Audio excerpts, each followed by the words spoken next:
Hello बच्चों, welcome to GME. आइए पढ़ते हैं आज माइक्रो इकोनॉमिक्स का chapter 1 which is about economics, economy and the central problem of economy. तो चलिए स्टार्ट करते हैं। इस चैप्टर में हम इंट्रोडक्टरी पार्ट जो है इकोनॉमिक्स का उसके बारे में पढ़ेंगे, which is about what is economics, economy and central problems of economy. यानी कि इकोनॉमिक्स का क्या मतलब है, इकोनॉमी क्या है और इकोनॉमी की कौन कौन सी सेंट्रल प्रॉब्लम्स हैं, उनके बारे में हम वन बाय वन इसमें पढ़ेंगे, जो कि माइक्रो इकोनॉमिक्स के चैप्टर 1 से रेफर करता है। तो चलिए आगे। सबसे पहले व्हाट इज इकोनॉमिक्स। डेफिनेशन को रीड आउट करने से पहले हम प्रैक्टिकल लाइफ के तौर पे इकोनॉमिक्स के मीनिंग को समझने की कोशिश करते हैं। एक इकोनॉमी के अंदर जितने भी एजेंट्स होते हैं उनको मेजरली 3 पोर्शन में डिवाइड किया जाता है। यानी कि सबसे पहला इकोनॉमिक एजेंट होते हैं कंज्यूमर्स। कंज्यूमर्स क्या करते हैं, कंजप्शन ऑफ द कमोडिटी। दूसरे इकोनॉमिक एजेंट होते हैं प्रोड्यूसर्स। प्रोड्यूसर्स क्या करते हैं, प्रोड्यूस करते हैं कमोडिटीज का, प्रोडक्शन ऑफ द कमोडिटीज, जिसको कि हम कंजप्शन के लिए यूज करते हैं। थर्ड वन होती है सोसाइटी एज अ होल, जो कि अपने वेलफेयर के लिए काम करती है। तो इकोनॉमिक्स का क्या मतलब होता है या इकोनॉमिक्स की क्या रेलिवेंस है। तो इकोनॉमिक्स स्टडी होती है उस ह्यूमन बिहेवियर की जो उस पर डिपेंड करता है कि किस तरीके से हम अवेलेबल रिसोर्सेज का एलोकेशन करें कि हमारे तीनों इकोनॉमिक एजेंट जो कि कंज्यूमर्स, प्रोड्यूसर्स और सोसाइटी एज अ होल है, सबका सेटिस्फैक्शन मैक्सिमम हो। सबका सेटिस्फैक्शन किस तरीके से मैक्सिमम हो, जो कंज्यूमर सेटिस्फैक्शन होता है, कंज्यूमर सेटिस्फैक्शन होता है गुड्स एंड सर्विसेज के कंजप्शन से। यानी कि जब हम एक इकोनॉमी में बात करेंगे तो जो कंज्यूमर है वो कोशिश करेगा अपने सेटिस्फैक्शन को मैक्सिमाइज करने की, यानी कि इस तरीके से गुड्स एंड सर्विसेज का कंजप्शन करे कि उसको जो मैक्सिमम बेनिफिट है वो गुड्स एंड सर्विसेज से मिल पाए। जो दूसरा इकोनॉमिक एजेंट है वो है प्रोड्यूसर। वो किस चीज पे फोकस करेगा, प्रोड्यूसर फोकस करेगा इन मैक्सिमाइजिंग देयर प्रॉफिट, कि मैं इस तरीके से प्रोडक्शन करूं और इस तरीके से मार्केट के अंदर सेल करूं कि जो मेरा प्रॉफिट है वो मैक्सिमाइज हो सके। And what the society want, society can maximize its social welfare wants. Society क्या चाहती है कि हमें ज्यादा से ज्यादा वेलफेयर मिले।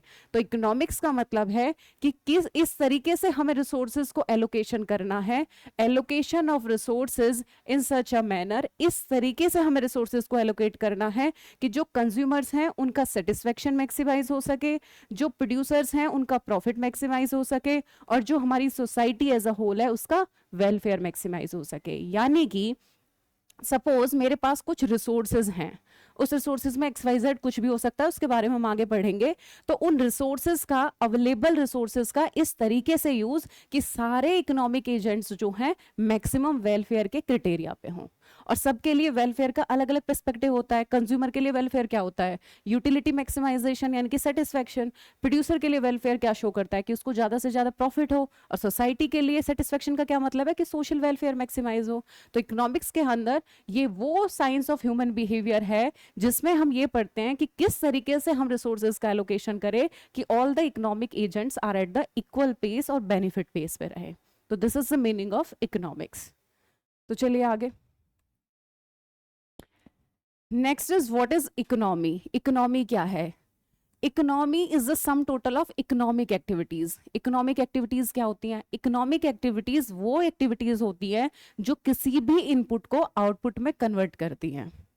फॉर एग्जाम्पल हम प्रोडक्शन करते हैं, suppose I am a farmer, तो मेरे पास इनपुट क्या होगा, मेरे पास इनपुट होगी मशीनरी, ट्रैक्टर, सीड्स, उन सब का यूज करके हम क्या करते हैं। सपोज हमने वीट का प्रोडक्शन करा, तो वीट क्या है, आउटपुट है। इनपुट क्या है, जो चीजें हमने उस वीट को उगाने में यूज की हैं। तो इकोनॉमिक एक्टिविटीज का मतलब होता है वो एक्टिविटीज जो किसी भी इनपुट को एक आउटपुट में कन्वर्ट करने का काम करती हैं। और इकोनॉमी क्या है, economy is nothing but the sum total of all economic activities. Economy के अंदर ऐसी हजारों एक्टिविटीज होती हैं, लाखों एक्टिविटीज होती हैं जिनसे आउटपुट इनपुट आउटपुट में कन्वर्ट होता है, तो उनको हम बोलते हैं economy. Directed towards the satisfaction of unlimited wants using the square means. जो मींस का मतलब यहाँ पे रिसोर्सेज से, कि किस तरीके से हम अवेलेबल रिसोर्सेज का यूज करें, जो हमारे पास स्केयर रिसोर्सेज हैं, कि हम अनलिमिटेड वांट्स जो हैं उनको सेटिस्फाई कर सके। अनलिमिटेड वांट्स का मतलब है कि पूरी इकोनॉमी की पॉपुलेशन के लिए जो उनकी अनलिमिटेड वांट्स हैं, यानी कि हर किसी को डिफरेंट कमोडिटीज की एक मैक्सिमम अमाउंट में जरूरत होती है, उनको हम कैसे सेटिस्फाई कर सके। तो this is the economy. Next is economic activities कौन कौन सी होती हैं। पहली इकोनॉमिक एक्टिविटी होती है कंजप्शन। कंजप्शन के लिए इकोनॉमिक एजेंट कौन है? Consumer. Next economic activities production. Production के लिए इकोनॉमिक एजेंट कौन है? Producers. Next is exchange. Exchange के लिए इकोनॉमिक एजेंट मार्केट, जहां पे गुड्स एंड सर्विसेज को सेल एंड परचेज किया जाता है, उसको बोलते हैं exchange. Next is investment. Investment क्या है? कि किसी भी एक्टिविटी को कैरी ऑन करने के लिए जो बेसिक रिक्वायरमेंट होती है वो होती है इन्वेस्टमेंट। यानी कि तुम कोई भी बिजनेस करना चाहते हो, कोई भी फार्मिंग करना चाहते हो, कोई भी इकोनॉमिक एक्टिविटी परफॉर्म करना चाहते हो, उसके लिए फर्स्ट एंड फॉरमोस्ट कंडीशन होती है सम टाइप ऑफ इन्वेस्टमेंट, कि उसमें तुम्हें कुछ ना कुछ इन्वेस्ट करना पड़ेगा। तो these four are the economic activities which are performed by the different economic agents. Consumption is performed by the consumer, production is performed by the producer, exchange is performed by the market, and investment is performed by the entrepreneur। और इन सब का sum total ही कहीं ना कहीं किस तरीके से इन सारे एजेंट्स को मैक्सिमम सेटिस्फेक्शन मिलना है, इसको हम किसके अंदर मैनेज करते हैं, जो हमने इकोनॉमिक्स की डेफिनेशन में पढ़ा था कि इकोनॉमिक्स को पढ़ने की नीड क्यों अराइज होती है, कि ये जितने भी इकोनॉमिक एजेंट हैं ये इन इकोनॉमिक एक्टिविटीज को परफॉर्म करते हैं, जिसके थ्रू हमें ये देखा जाता है कि हमने सारे रिसोर्सेज का ऑप्टिमम यूटिलाइजेशन कर लिया। तो नेक्स्ट चलते हैं। Again economic activities, first one is the consumption. Consumption का क्या मतलब है? Using of goods and services for the satisfaction of wants, यानी कि अपनी इच्छाओं की पूर्ति के लिए गुड्स एंड सर्विसेज का यूज करना इज कंजप्शन। कौन परफॉर्म करता है consumption? Again consumer. Next one is production. Production का क्या मतलब होता है? Refers to conversion of inputs into outputs, यानी कि इनपुट को आउटपुट में कन्वर्ट करना क्या है? प्रोडक्शन है। सपोज जो एग्जांपल हमने वीट वाला लिया था कि हमने वीट के प्रोडक्शन के लिए सीड्स खरीदे मार्केट से, और सीड्स को जो जमीन है, हमारा जो रिसोर्स है, उसके ऊपर उनको इम्प्लांट किया और उससे हमने वीट का प्रोडक्शन किया। यानी कि इनपुट हमारे क्या थे? सीड्स, और बाद में उससे हमारा बन के क्या आया? वीट। यानी कि जब हमारे इनपुट आउटपुट में कन्वर्ट हो जाते हैं तो उसको हम बोलते हैं कि something has been produced, means वहां पे कोई प्रोडक्शन हुआ है। Next is exchange. एक्सचेंज का मतलब क्या होता है? Sale and purchase of the goods and services, यानी कि वस्तुओं को खरीदना और बेचना, जो हम इकोनॉमी में करते हैं। सपोज कोई एक फार्मर है, वो वीट का प्रोडक्शन करता है, लेकिन क्या वो सिर्फ अपनी पूरी इकोनॉमिक लाइफ में वीट का ही कंजप्शन करता है? नहीं, उसको क्लॉथ की रिक्वायरमेंट भी होती है, उसको राइस की रिक्वायरमेंट भी होती है, उसको हाउस के लिए शेल्टर के लिए हाउस की भी जरूरत होती है। तो ये होता है exchange of sale and purchase of goods and services which is known as the exchange, कि जो हमारे पास है उसको हम दूसरों को सेल करें और जो हमारे पास नहीं है वो हम दूसरों से परचेज करें, which is known as a simple terms में उसको बोलते हैं हम एक्सचेंज। इकोनॉमिक्स की जितनी भी डेफिनेशन होंगी उनमें इस पूरी डेफिनेशन को यूज ना करके हम सिंपल वर्ड यूज करेंगे एक्सचेंज। तो एक्सचेंज का मतलब हमें पता होना चाहिए sale and purchase of goods and services. Next is investment. Investment का मतलब होता है using up of goods and machinery for further production. Further production के लिए जो भी हम मशीनरी और इनपुट लगाते हैं उसको हम इन्वेस्टमेंट कहते हैं। सपोज आप खेत में प्रोडक्शन कर रहे हो तो उस खेत को जोतने के लिए हमें किसकी जरूरत होगी? ट्रैक्टर की। तो ट्रैक्टर हमारे लिए क्या है? एक मशीनरी है। तो मशीनरी में जो पैसा खर्च किया जाता है वो क्या है? इन्वेस्टमेंट है। सपोज आपने कोई एक प्लांट लगाया जिसमें आप किसी फूड प्रोडक्ट का प्रोडक्शन कर रहे हैं, तो जो प्लांट है, जो मशीनरी है, वो क्या है? इन्वेस्टमेंट है। आपने कोई बिल्डिंग खरीदी, वो बिल्डिंग क्या है? इन्वेस्टमेंट है। तो कोई भी चीज जो मशीनरी और इनपुट्स में जो इन्वेस्टमेंट होती है उसको हम इन्वेस्टमेंट इन इकोनॉमिक्स बोलते हैं।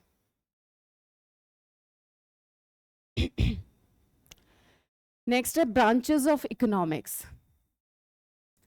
इकोनॉमिक्स क्या है? सबसे पहले हम ये रिवाइज करते हैं। इकोनॉमिक्स है कि जो अवेलेबल रिसोर्सेज हैं उनको इस तरीके से एलोकेट करना कि जितने भी इकोनॉमिक एजेंट्स हैं उनको मैक्सिमम सेटिस्फेक्शन मिल सके। इकोनॉमिक एजेंट मतलब consumers, producers and society as a whole. Consumers का मैक्सिमम सेटिस्फेक्शन का मतलब है कि जो वो कमोडिटी कंज्यूम कर रहे हैं उससे उन्हें मैक्सिमम यूटिलिटी मिले, मैक्सिमम सेटिस्फेक्शन मिले। प्रोड्यूसर के बेनिफिट का मतलब है कि उसका जो प्रॉफिट है वो मैक्सिमाइज हो सके, और सोसाइटी के बेनिफिट का मतलब है कि टोटल जो सोसाइटल वेलफेयर है वो मैक्सिमम हो सके। तो वो तो है हमारा इकोनॉमिक्स। अब इस इकोनॉमिक्स को स्टडी पर्पस से हमने दो पोर्शंस में डिवाइड कर रखा है, वो है माइक्रो एंड मैक्रो इकोनॉमिक्स। तो क्या चीजें ऐसी हैं जो माइक्रो के अंदर पढ़ते हैं और क्या चीजें ऐसी हैं जिनको स्टडी करने के लिए हमें मैक्रो लेवल पे स्टडी करनी होती है। तो चलिए इनको वन बाय वन समझते हैं। माइक्रो इकोनॉमिक्स, सबसे पहले हम समझते हैं कि माइक्रो वर्ड का क्या मतलब होता है।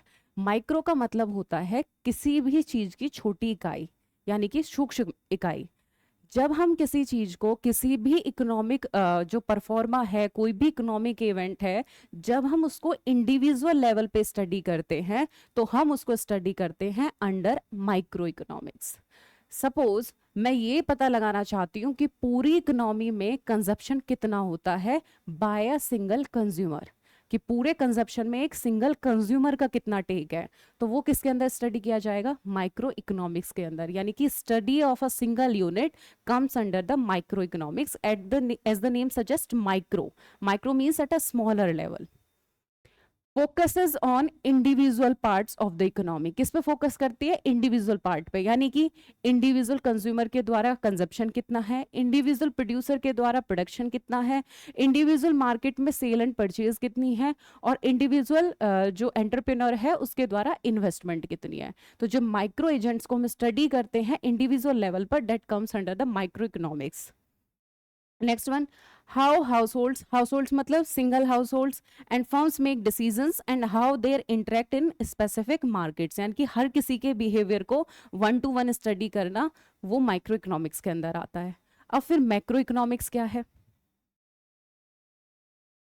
Macro economics study of overall economy, यानी कि जब हम पूरी इकोनॉमी को एक होल इकोनॉमी के रूप में पढ़े, किसी भी इंडिविजुअल की स्टडी ना करके इकोनॉमी एज अ होल को पढ़े, तो वो किसके अंदर आता है? माइक्रो इकोनॉमिक्स के अंदर। किस तरीके से?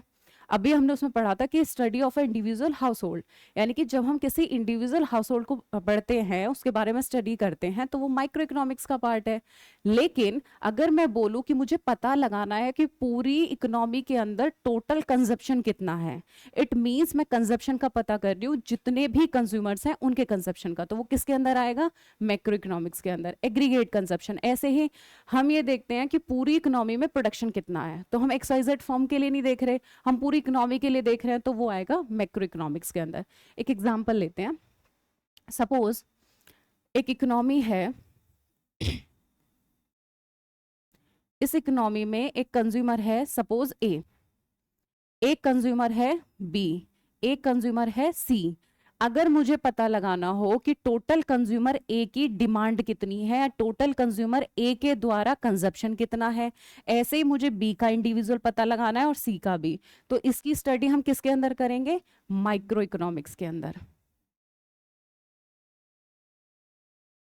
सपोज मैं ये पता लगाना चाहूं कि मार्केट के अंदर टोटल कंजप्शन कितना है, तो यानी कि consumption of A, consumption of B plus consumption of C, तो इसकी स्टडी हम किसके अंदर करेंगे? मैक्रो के अंदर। तो मैक्रो का मतलब है study as a whole level, और माइक्रो का मतलब है study of something as a individual level. तो इसके एग्जांपल्स क्या हैं? प्रॉब्लम ऑफ फुल एम्प्लॉयमेंट, कि इकोनॉमी के अंदर टोटल फुल एम्प्लॉयमेंट कितने लेवल पे है, कितने लोग हैं जो एम्प्लॉयड हैं और एबल टू वर्क हैं और वर्क करना भी चाहते हैं, उनका लेवल क्या है। डिस्ट्रीब्यूशन ऑफ इनकम क्या है between the different sectors of the economy, and what is the balance of payment का रिकॉर्ड क्या है। बैलेंस ऑफ पेमेंट क्या होता है? बैलेंस ऑफ पेमेंट एक रिकॉर्ड होता है एक कंट्री की टोटल ट्रांजेक्शन्स जो किसी दूसरी कंट्री के साथ हुई है। तो it is a record of all the transactions with the rest of the world. तो रेस्ट ऑफ द वर्ल्ड के साथ जब हम कंट्री की ट्रांजेक्शन्स को रिकॉर्ड करते हैं तो हम क्या मान के चलते हैं कि country as a whole is one unit. तो होल में जब स्टडी करते हैं किसी चीज की, तो वो किसके अंदर आती है? मैक्रो इकोनॉमिक्स के अंदर। यहीं पे अगर हम ट्रांजेक्शन्स को रिकॉर्ड करने लग जाएं कि एक कंज्यूमर ने हमसे कितना खरीदा, एक प्रोड्यूसर ने हमसे कितना परचेज करा, तो that will come under the micro economics. This is a difference micro economics के अंदर theory of consumer behaviour, single consumer की स्टडी करते हैं, थ्योरी ऑफ प्रोडक्शन की सिंगल प्रोड्यूसर कितना प्रोड्यूस करता है, प्राइसिंग ऑफ गुड्स की मार्केट्स में गुड्स के प्राइसेस क्या होंगे जो जनरली डिटरमाइन होते हैं डिमांड और सप्लाई के द्वारा। आगे हम इक्विलिब्रियम उसमें इसको पढ़ेंगे। मैक्रो इकोनॉमिक्स के अंदर क्या आता है, theory of income and employment. Income से यहाँ पे मतलब है नेशन की इनकम, और यहाँ पे अगर कहीं इनकम आता है मींस इंडिविजुअल की income. Theory of income and employment means the employment in the total economy, total employment in the economy and the total income of the economy as a whole, जिसको हम GDP भी बोलते हैं। Theory of general price level and inflation. Inflation भी क्या है, एक macro economic phenomena है, क्योंकि वो इकोनॉमी एज अ होल को इफेक्ट करती है। तो ये मैक्रो इकोनॉमिक है जिसमें हम पूरी इकोनॉमी के बारे में स्टडी करते हैं, और माइक्रो इकोनॉमिक वेरिएबल्स मींस जब हम इंडिविजुअल की स्टडी करते हैं। Next is the difference between micro economics and macro economics. कभी भी हमें किसी चीज का अगर डिफरेंस देना है तो उसका जो मेन डिफरेंस होता है वो होता है उस चीज की डेफिनेशन। सबसे पहली क्लियरिटी कोई भी हमें डेफिनेशन बताती है कि इसके बारे में क्या कहना है हमारा और इसके बारे में क्या कहना है, और दूसरी चीज उसके जो डिफरेंस को मेन वो करती है, आर्टिकुलेट करती है, डेट इज द एग्जाम्पल्स। तो कभी भी हम कोई भी डिफरेंस लिखेंगे तो उसमें हम उसकी डेफिनेशन और हम उसके एग्जाम्पल्स को जरूर कोट करेंगे, वो एक स्ट्रॉन्ग आंसर को प्रोवाइड करता है। बाकी जो मेन होती है जैसे टूल्स एंड एम्स यहाँ पे एक्सप्लेन है, ये वैल्यू एडिशंस होते हैं, ये कहीं ना कहीं डेफिनेशन और एग्जाम्पल से ही निकले होते हैं। तो कुछ मेन होते हैं जैसे कि पर्पस और एग्जाम्पल, ये अगर हम किसी भी डिफरेंस में देंगे तो वो उसको कंक्रीट देगा, यानी कि उसमें आंसर्स मिलने मार्क्स मिलने की जो चांसेस है वो ज्यादा होते हैं। एम्स एंड टूल्स ये सब्सिडरी होते हैं, इनको हमें मेंशन करना है क्योंकि हमें मार्क्स के हिसाब से उसका आंसर राइट अप करना होता है, बट मेन जो है उसको हमें पहले एक्सप्लेन करना है। तो देखते हैं एक बार इनका difference. Deals with the determination of price and output in individual form of और मार्केट, जब हम इंडिविजुअल फॉर्म और मार्केट की स्टडी करते हैं। बट मैक्रो इकोनॉमिक्स क्या है, aggregate measures like total output, employment and aggregate price level. जब हम किसी चीज की स्टडी एज अ होल करते हैं, एग्रीगेट डिमांड का मतलब demand by all the consumers in the economy, aggregate supply का मतलब supply by all the producers in the economy. Next is aim क्या है, the central problem of microeconomics is price determination and allocation of resources, कि क्या हम price determine करें और resources को हम किस तरीके से एलोकेट करें। जबकि सेंट्रल प्रॉब्लम मैक्रो इकोनॉमिक्स की होती है determination of price of income and employment. Income is what is here is the national income. Next is tools, tools are demand and supply, और इसमें टूल्स क्या होंगे, aggregate demand and aggregate supply. Aggregate का मतलब होता है total, total demand and total supply of the whole economy. Next examples हैं, examples क्या होंगे, again individual demand, per capita income है ये, etcetera, aggregate demand, national income, unemployment etcetera. तो micro means study as a micro level, individual level, और macro economics जब हम as a whole economy को स्टडी करते हैं।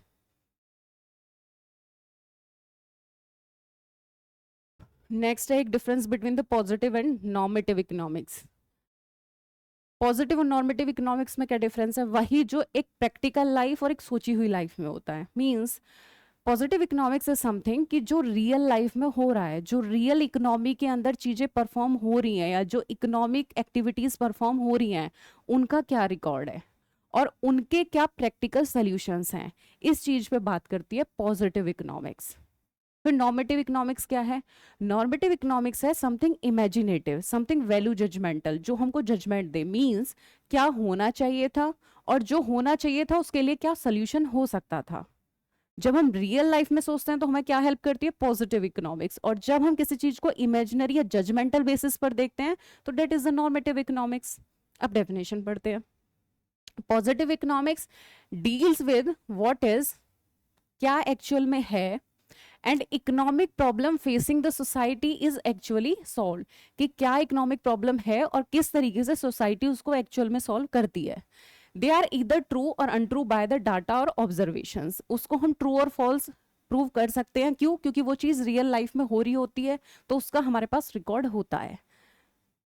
Next is normative economics. Normative economics is what ought to be, क्या होना चाहिए था, and how an economic problem should be solve, और किस तरीके से एक एक इकोनॉमिक प्रॉब्लम सॉल्व होनी चाहिए थी। यानी कि positive economics is something which is very real, जो एक प्रैक्टिकल लाइफ में शो करता है, but normative economics is judgemental और वैल्यू की हम थिंक कर रहे हैं कि ऐसा होना चाहिए था।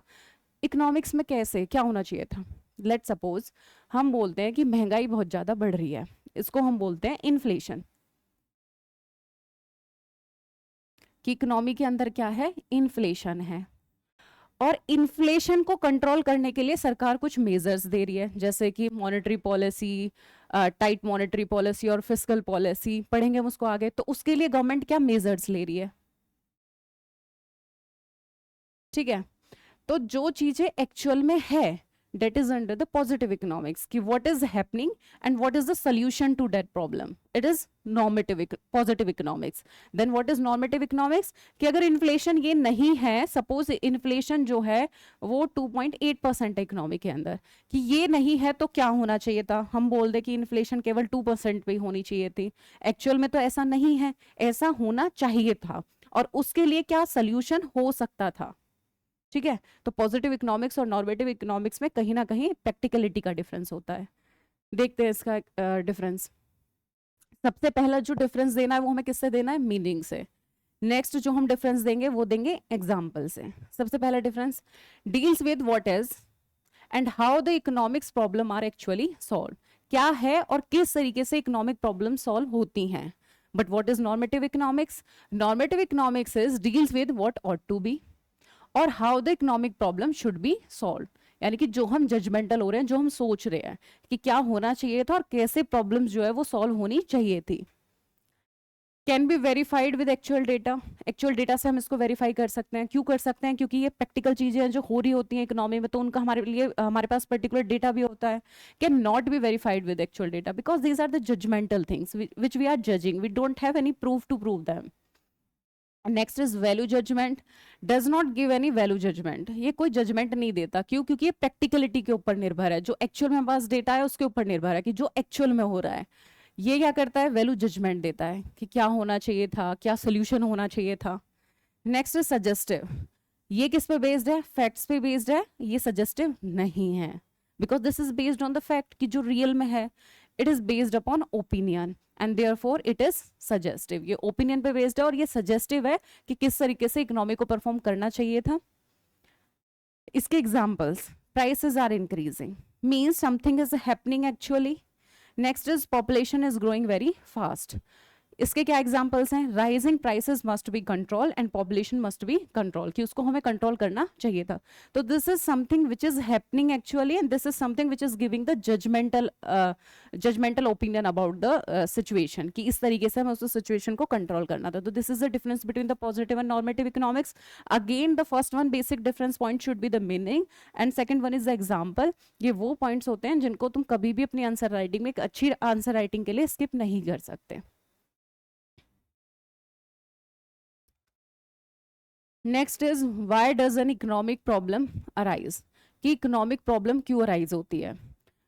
ये उस टॉपिक से रिलेटेड है, centre problems of the economy, की जो मेन सेंटर प्रॉब्लम्स होती हैं मेजर, उनके ऊपर यहाँ से क्वेश्चन फ्रेम होता है। बट उससे पहले हमें ये पढ़ने की जरूरत है कि ये सेंटर प्रॉब्लम्स जो हैं ये अराइज क्यों होती हैं, इनके पीछे का रीजन क्या है, लॉजिक क्या है, वो सेंटर प्रॉब्लम्स है क्या, उनके बारे में क्या क्या ओपिनियन है, वो सब कुछ हम आगे पढ़ेंगे। बस उससे पहले हमें ये समझना है कि what is the reason behind the rising of these economic problems, central problems arise ही क्यों हुई, हमें उन्हें पढ़ने की जरूरत ही क्यों पड़ती है।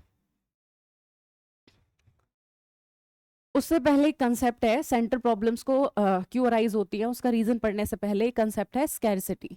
व्हाट इज स्कैरसिटी, स्कैरसिटी को हिंदी में कई बार हम बोलते हैं कमी, but kami is not the meaning of this scarcity, this is the Hindi meaning of this scarcity, this is not the definition। then what is the definition, it is a situation, ये एक ऐसी situation होती है in which the availability of the resources, यानी कि जो हमारे पास resources available हैं वो कम हो जाते हैं, किसके कंपैरिजन में, in comparison to their requirement, कि जो इनकी requirement है। किस तरीके से, suppose we have 1 liter of milk, हमारे पास 1 लीटर दूध है, अब जो ये दूध है इसका हमारे लिए यूजेस क्या हैं, इसके हमारे लिए ऑल्टरनेटिव यूजेस हैं। इसको तुम रॉ फॉर्म में कंज्यूम कर सकते हो, पनीर की फॉर्म में कंज्यूम कर सकते हो, कर्ड बना सकते हो। इट हैज मल्टीपल यूजेस, उसके हमारे लिए यूजेस ज़्यादा हैं, लेकिन उसकी जो अमाउंट है इस रिसोर्स की, वो अमाउंट क्या है, लिमिटेड है। तो ये होती है स्कैरसिटी, यानी कि जब किसी चीज की अवेलेबिलिटी हमारे लिए इसलिए कम हो जाए क्योंकि हमारी उसके लिए रिक्वायरमेंट बहुत ज्यादा है, तो उसको हम उसकी स्कैरसिटी कहते हैं। एक टाइम पे एक रिसोर्स हमारे लिए स्केयर भी हो सकता है और वही रिसोर्स हमारे लिए अबंडेंट भी हो सकता है। वो डिपेंड करता है किस पे, उसकी रिक्वायरमेंट पे। सपोज आप बहुत ज़्यादा स्टडी करते हैं, यू स्टडीज अ लॉट, तो आपको बहुत ज़्यादा नोटबुक और पेन की रिक्वायरमेंट होती है। तो आपके पास सपोज करिए 2 पेन और 1 नोटबुक है, तो वो 2 पेन और नोटबुक आपके लिए क्या होंगे, अगर आप उनका बहुत ज़्यादा यूज़ करते हैं तो वो आपके लिए क्या हैं, स्केयर्स हैं। क्यों, क्योंकि वो आपको कम लगेंगे। अगर आप पढ़ाई नहीं करते हैं तो वही 2 पेन और वही 1 नोटबुक आपके लिए अबंडेंट हो जाएंगे, यानी कि प्रचुर मात्रा में उपलब्ध होना। तो स्कैरसिटी मीन्स समथिंग, कि किसी चीज की कमी होना, अवेलेबिलिटी कम होना। क्यों, क्योंकि उसकी रिक्वायरमेंट हमारे लिए बहुत ज्यादा है। This is simply not the date resources है ही नहीं, रिसोर्सेज हैं, उनकी मात्रा बहुत ज्यादा है इकोनॉमी में, but their requirement is very much ample. उसको हम बोलते हैं स्कैरसिटी। तो एक कंसेप्ट हमको हेल्प करेगा इकोनॉमिक प्रॉब्लम्स क्यों अराइज होती हैं उसको समझने में। This is causes of economic problem. In 3 factors पे हमें बहुत ज़्यादा ध्यान देना है जिसकी वजह से हमारी इकोनॉमिक प्रॉब्लम्स अराइज होती हैं। इनको वन बाय वन पढ़ते हैं। सबसे पहली है, ह्यूमन वांट्स आर अनलिमिटेड। जो ह्यूमन वांट्स हैं, यानी कि ह्यूमन जिन चीज़ों को चाहता है कंज्यूम करना, वो बहुत ज़्यादा है, अनलिमिटेड है। मीन्स हर किसी को अनलिमिटेड कंजप्शन करना है। किसी को सपोज रहने के लिए किसी शेल्टर की रिक्वायरमेंट है, तो वो नीड कभी किसी की खत्म नहीं होगी, चाहे हमारे पास 1 हेक्टेयर जमीन है, 2 हेक्टेयर आ जाए, 4 हेक्टेयर आ जाए, 5 हेक्टेयर आ जाए। तो ह्यूमन नीड जो है अनलिमिटेड है, यानी कि कितना भी हमारे पास हो। जैसे सुना है मोनोटोनिक प्रेफरेंस, इकोनॉमिक्स की भाषा में बोलते हैं कि मोर इज बेटर, कि जितना मिल जाए उतना ही ज्यादा सही है। तो लोगों की डिमांड क्या है किसी भी चीज को लेके, ह्यूमन वांट्स अनलिमिटेड है, मींस उसका कोई अंत नहीं है। नेक्स्ट दिक्कत क्या आती है, वो है resources are limited. Human wants तो लिमिटेड हैं, लेकिन रिसोर्सेज क्या हैं, लिमिटेड। जैसे कि हमने पहले उसमें एग्जांपल ही लिया था जमीन का, लैंड। अब लैंड तो एक रिसोर्स है, वो क्या है, लिमिटेड है, लेकिन इसकी जो वांट्स हैं ह्यूमन के लिए वो क्या है, अनलिमिटेड है। अगर किसी के पास 1 हेक्टेयर जमीन है तो उसकी अगर मैं वांट्स देखूं, इतनी होगी कि उस पर तुम एक हॉस्पिटल भी बना सकते हो, उस पर तुम एक स्कूल भी बना सकते हो, उस पर तुम कोई कोचिंग इंस्टीट्यूट डेवलप कर सकते हो, उसको अपने रेजिडेंट पर्पस के लिए यूज कर सकते हो। तो क्या है कि वांट्स जो है अनलिमिटेड है, लेकिन वो लैंड तो लिमिटेड है। जो 1 हेक्टेयर है हमारे पास, और सपोज करो अगर 5 हेक्टेयर है, तो रिसोर्सेज क्या है, लिमिटेड है, लेकिन उन रिसोर्सेज से होने वाली जो ह्यूमन वांट्स हैं, राइज जो होती हैं, वो अनलिमिटेड है। और तीसरा रीजन है, उन रिसोर्सेज के ऑल्टरनेटिव यूजेस है। जो मैंने अभी एग्जाम्पल दिया कि अगर मेरे पास 1 हेक्टेयर लैंड है तो इसके ऑल्टरनेट यूजेस है। ऑल्टरनेट यूजेस का मतलब है मल्टीपल यूजेस। इसको हम खेती करने के लिए यूज कर सकते हैं, फार्मिंग पर्पज से। इस पे हम कोई हॉस्पिटल बना सकते हैं, हाउस बना सकते हैं। इसको किसी कोचिंग इंस्टीट्यूट के पर्पज से यूज कर सकते हैं। इसको हम रेजिडेंशियल पर्पज से यूज कर सकते हैं। तो इनको बोलते हैं alternative uses of the resources. जैसे मिल्क का एग्जाम्पल लिया था, मिल्क को हम रॉ फॉर्म में कंज्यूम करने के लिए यूज कर सकते हैं, टी पर्पज से यूज कर सकते हैं, कर्ड के लिए यूज कर सकते हैं, पनीर के लिए यूज कर सकते हैं। तो इसको क्या बोलते हैं, ऑल्टरनेटिव यूजेस। क्या होता अगर ये तीनों चीजें नहीं होती, तो सेंट्रल प्रॉब्लम्स या इकोनॉमिक प्रॉब्लम्स जो है अराइज ही नहीं होती।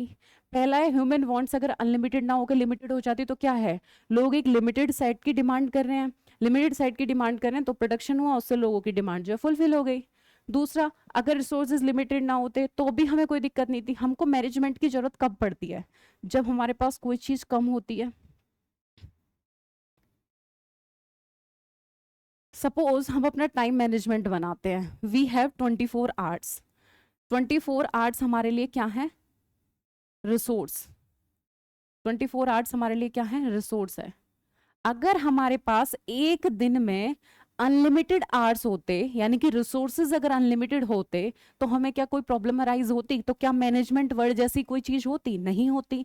अब हमारे पास दिक्कत क्या आती है कि रिसोर्स जो कि टाइम है वो क्या है? लिमिटेड है। और उसके लिमिटेड होने के साथ उसके क्या है? ऑल्टरनेटिव यूजेस हैं। सपोज यू हैव 2 आवर्स, तो 2 आवर्स आपके लिए क्या है? Fix amount of resources, limited amount of resources, लेकिन उसके यूजेस क्या है? ऑल्टरनेटिव। ऑल्टरनेटिव कैसे? उस 2 घंटे में आप सो सकते हैं, उस 2 घंटे में आप पढ़ सकते हैं, उस 2 घंटे में आप बाहर जाके खेल सकते हैं, उस 2 घंटे को आप किसी अदर प्रोडक्टिव वर्क में लगा सकते हैं। यानी कि जो फिक्स रिसोर्सेज है, लिमिटेड रिसोर्स है, उसके ऑल्टरनेट यूजेस हैं।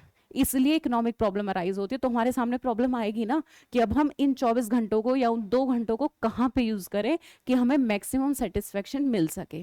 That is all about the economic problems. इसी से हमारी इकोनॉमिक प्रॉब्लम अराइज होती है, क्योंकि ह्यूमन वांट्स अनलिमिटेड हैं, रिसोर्सेज लिमिटेड हैं, और उन लिमिटेड रिसोर्सेज के भी ऑल्टरनेटिव यूजेस हैं। तो सबके सामने एक प्रॉब्लम आती है कि किस तरीके से हम इन तीनों प्रॉब्लम्स को मैनेज करें कि हम इकोनॉमिक प्रॉब्लम्स को सॉल्व कर सकें।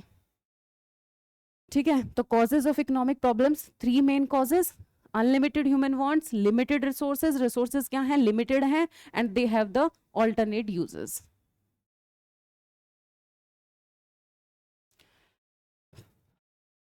Why does an economic problem arise? Same thing. Human wants are unlimited. Unlimited wants हैं, यानी कि कितना भी वो डिमांड कर सकते हैं। और दूसरा इसके साथ होता है कि ह्यूमन वांट्स क्या होती है? रिकरिंग इन नेचर होती है। तो इसका डिफरेंस मतलब समझते हैं। रिकरिंग का मतलब है जो भी चीजें कॉन्टिन्यूस प्रोसेस में चलती है। एक होता है non recurring. Non recurring means that will not occur again. और रिकरिंग मतलब जो चीजें कॉन्टिन्यूस प्रोसेस है, जो चीजें होती रहेंगी। सपोज आज तुमने 1 लीटर मिल्क की डिमांड की, तो this is a continuous process. आप कल फिर 1 लीटर मिल्क की डिमांड करेंगे, ऐसा तो नहीं आज आपने मिल्क का कंजप्शन किया और फिर नीड ही नहीं है। तो इसका मतलब होता है recurring and have different priorities. Next one is resources के बारे में क्या कहना है? रिसोर्सेज कैसे हैं? लिमिटेड हैं, और लिमिटेड होने के साथ साथ उनके ऑल्टरनेट यूजेस हैं। तो इसलिए इकोनॉमिक प्रॉब्लम अराइज होती है, बिकॉज क्योंकि ह्यूमन डिमांड तो करते हैं अनलिमिटेड, लेकिन उस डिमांड को फुलफिल करने के लिए जो हमारे पास रिसोर्सेज हैं वो लिमिटेड हैं, और लिमिटेड होने के साथ साथ उनके ऑल्टरनेट यूजेस हैं। So first, second and third, 3 are the main reasons behind the arising of the economic problems. और इन तीनों रीजन से कौन कौन सी इकोनॉमिक प्रॉब्लम्स अराइज होती हैं वो हम आगे बढ़ेंगे। That is very important for the examination purpose. Unlimited human wants. Human wants are when a particular want is satisfied, other wants arises after some time, यानी कि रिकरिंग इन नेचर है कि आज अगर वो डिमांड सेटिस्फाई होती है तो फिर से उसकी नीड अराइज होगी। और अनलिमिटेड है और रिकरिंग है। Human wants have different priorities. Wants unlimited हैं, लेकिन उनकी प्रायोरिटीज अलग अलग हैं, जिसके हिसाब से वो उसको प्रेफरेंस दे सकते हैं। सपोज आपके पास 1 हेक्टेयर लैंड है, जो मैंने एग्जांपल दिया उसी को कंटिन्यू करते हैं। 1 हेक्टेयर लैंड है, तो अब इसके अनलिमिटेड यूजेस हैं और ये लिमिटेड रिसोर्स है, लेकिन इसकी प्रायोरिटी तो आप सेट करेंगे। उसकी प्रायोरिटी कौन सेट करता है? ह्यूमन। प्रेफरेंस कौन देता है? ह्यूमन। कि सबसे पहला काम तो हम चाहते हैं कि अगर मेरे पास 1 हेक्टेयर जमीन है तो मैं उस पर एक बड़ा सा घर बनाऊंगा। दूसरा, अगर 1 हेक्टेयर और आ जाएगी तो फिर मैं सोचूंगा कि 1 हेक्टेयर पे मैं खेती कर लूं। अगर मेरे पास 1 हेक्टेयर जमीन और आ जाएगी तो हम सोचते हैं कि हम कोशिश करते हैं कि उसमें हम कोई फैक्ट्री बना लेंगे। तो ये क्या है? प्रायोरिटीज हैं, प्रेफरेंस की रैंक है कि फर्स्ट ये करना, ये करना, ये करना है। और उसी तरीके से ह्यूमन बीइंग जो है उस रिसोर्सेज को यूज करते हैं। So this is about the unlimited wants of humans. Next is resources to satisfy the needs are limited. Resources क्या है? लिमिटेड है। फैक्टर्स ऑफ प्रोडक्शन क्या है? वो भी हमारे पास क्या है? लिमिटेड है in supply relation to their demand. Limited है इन रिलेशन टू डिमांड। जैसे कि स्कैरसिटी होती है, स्कैरसिटी किसके रिलेशन में होती है? कि उसके जो यूजेस हैं, जो उसकी रिक्वायरमेंट है। ऐसे ही लेबर यूज होती है as a factor of production, तो लेबर हमारे पास क्या है? लिमिटेड। लैंड हमारे पास क्या है? इकोनॉमी के अंदर जो फिक्स फैक्टर शॉर्ट टर्म में भी माना जाता है सबसे ज्यादा, ये लॉन्ग रन में भी अगर किसी फैक्टर को फिक्स मान के चलेंगे तो वो लैंड ही होती है। दूसरा है कैपिटल। कैपिटल मतलब मशीनरी, इनपुट्स जो भी हम यूज करते हैं। और एंटरप्रेन्योर जो कि प्रॉफिट पर्पज के लिए काम करता है। तो ऑल दीज रिसोर्सेज जो हमें प्रोडक्शन के लिए जरूरत होती है वो हमारे पास क्या है? सप्लाई में लिमिटेड है। and resources have alternative uses. So this is the third one. First one is human wants are unlimited. जो human की wants हैं वो unlimited है, they desire the unlimited consumption. Second one is resources are limited. उन human wants को fulfill करने के लिए जो हमारे पास resources हैं वो क्या है, limited है. Third one is resources have alternate uses. उन resources के alternative uses हैं. Alternative मतलब multiple uses a resource have.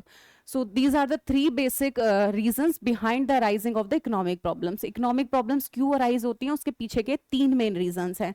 जैसे हमने ये example पढ़ा भी था कि land can be used to build up a school, same land can be used to build up a hospital and to proceed wheat, कि उस पर हम farming कर सकते हैं. तो एक resource के alternate uses होते हैं जिसकी वजह से हमें management की और उसको सोचने की जरूरत पड़ती है कि कौन सा हमारे लिए best use रहेगा कि हम जो economic problems हैं उनको solve कर सकें.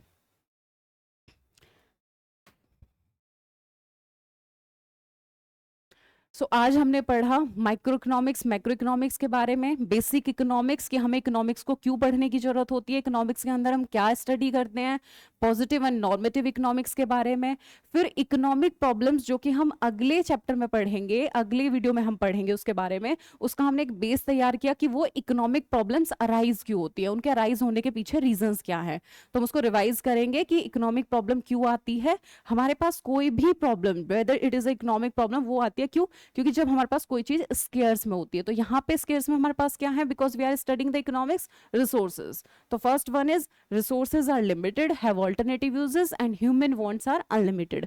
तो किस तरीके से हम तीनों प्रॉब्लम्स का सोल्यूशन करके इनसे जो तीन सेंट्रल प्रॉब्लम्स अराइज होती हैं उनका सोल्यूशन करते हैं उसके बारे में हम नेक्स्ट उसमें पढ़ेंगे. Thank you.